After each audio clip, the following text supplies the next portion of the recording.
Vous sentez qu'il vous faudrait une bonne dose de vaccin contre la mélancolie du monde? Nous aussi, bienvenue sur Aimons l'info en parlant de vaccins. Justement, les jus antivirus annoncés par Pfizer et Moderna n'auront pas du tout le même prix, alors qu'ils se basent tous les deux sur une technologie qui permet à nos propres cellules de produire l'antiviral. La dose de Pfizer sera offerte 18 francs, tandis que Moderna facturera la sienne près de 35 francs, le double du prix pour le même produit.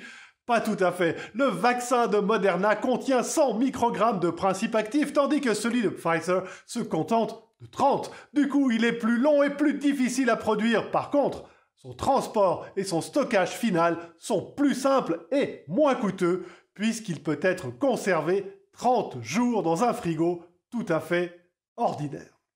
De toute façon, il existe une nouvelle manière de se débarrasser du virus. Se rincer la bouche, ce n'est pas une plaisanterie. Des chercheurs de l'université de Cardiff ont montré que les rince-bouches les plus courants étaient capables de réduire le nombre de coronavirus présents dans la salive des patients. Bien sûr, si cette technique pourrait aider à faire baisser le taux de transmission de la maladie, il est peu probable qu'une cure puisse en être tirée.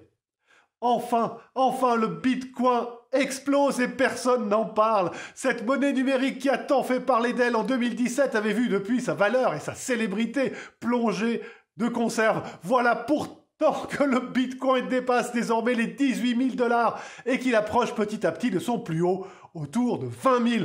Pourtant, la crypto-devise reste dans l'ombre de l'actualité du coronavirus, estiment les experts, qui ajoutent que son instabilité a déjà fait perdre beaucoup d'argent aux boursicoteurs et que nombre d'entre eux ne sont pas prêts à repiquer au truc.